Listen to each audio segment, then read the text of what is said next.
Hello, my name is John Maynard. I'm owner and operator of Champion Martial Arts Center in Wilmington, North Carolina. We are a mixed martial arts school, a martial arts school. We have many different versions of things that we do here. We are a full-time martial arts school. We do everything from children's classes to firearms classes. Today, the techniques that we will be working on, it is possible for you to injure yourself and or someone else. So the first thing we'd like to do is we would like for you to see a doctor before you start any exercise program. And also, if you're going to be doing the martial arts techniques, do not attempt to do these without a martial arts professional with you. My assistant, Bill Poteet, is one of my black belts who has been with me for many years. And again, my name is John Maynard, and I'm a 6th-degree black belt. For this, you will need a good training partner and a safe training space. The first thing that we're going to be working on will be, basically all of these techniques will be self-defense, Krav Maga inspired, but basically a massive explosion when something happens that you are grabbed. The main thing that we're going to be working on is to do something. So the first thing that we'll start off with is, I'll show it first on my opponent, is someone just comes up and they put their hands behind you on your back, okay? I am wearing a sidearm today, so my main concern is that I want to always protect my sidearm in this situation. I'm a North Carolina concealed handgun holder,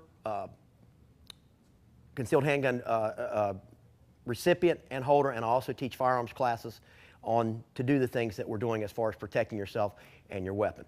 Okay, the first thing that we'll do is once we realize that someone has put their hands on us, that's the scary part. The first thing that we want to do is to take our traps, drop our traps up, throw them up as hard as you can, drop our body weight down.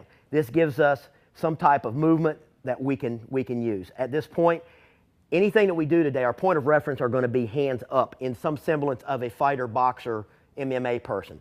So from this point, all I'm going to do is I'm going to step and turn in a circle, and I'm going to take both hands and just push away. Again, this is self-defense. It doesn't have anything to do with fighting. It has to do with survival. From that point, I'm going to push straight back.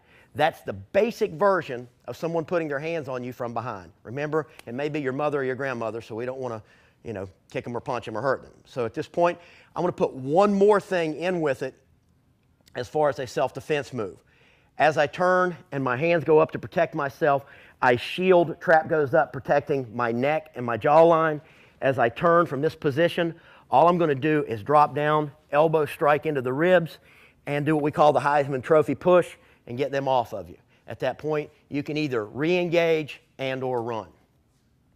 The next thing would be the single hand behind you. From that position, it's going to be exactly the same thing. Again, our point of reference is hands go to here. I don't know what it is on me. I feel it's a hand, but he may have something else in his other hand. At this point, I don't know that. From here, my hands go up, traps come up. I turn, make that small circle. From this position, the basics again are the push away, create distance, trying to get away. A little more advanced version would be just what we had done before. As I turn, I'm going to drop down an elbow strike and or vertical punch, some type of a punch. The next thing I want to do is the choke. And because I'm mic'd up, arm going around my neck, we're going to do it a little bit differently. I'm going to use my fine, good-looking assistant, Mr. Bill Poteet. So from this position, all I'm going to do is just take my arm and slide it around his neck. The first thing you do is save your life. All the techniques in the world won't work if you're choked unconscious and or you're dead. So all he's going to do is take his hands, put them over top of mine, and pull straight down. At that point, we're going to use that circle that we talked about before, and he's just going to turn, working and pushing me away from him so he can create distance. Again, the main thing here, it's not a fight, it's self-defense. It's a massive explosion. The next thing we're going to do is just exactly what we did before. Until this gets locked in, he's got a pretty good chance of survival. My arm goes in. I don't get it locked. He turns. He's turning his head away from the bend. Either way will work, but right now this is what we're working on. He's going to make a small circle. He turns, creates distance, and he does some type of a strike, push away, get out of there. The hardest one to do, we're going to do this one. My partner will go down to his knees. This is called a rear naked choke. Once this gets locked in, it's very, very hard to get out of. You see it all the time in UFC. It's called the lion killer. It has many different names, but it's very, very hard to get out of, especially from a standing position. What I do is I take my arm, the bend of my arm, I go underneath his neck, I lock in on my bicep and go behind his head. He's got a lot of problems at that point, okay? What we want to do is once we feel that arm sliding in or someone putting their arm around our neck, you got to do something right at that point. Once this gets locked in, he's got just a few seconds to get out of that. Again, we're trying to save our life, okay?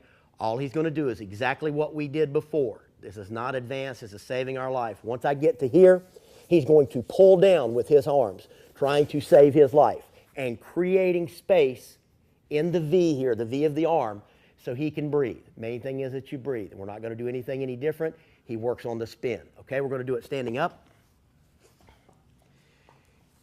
In reality, he's not going to let me do this. So something happened that I got him in this position. So I go to here.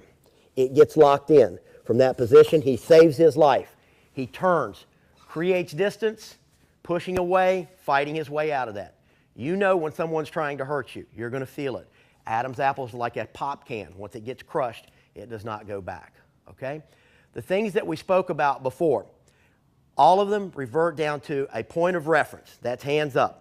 So we started off with someone behind me.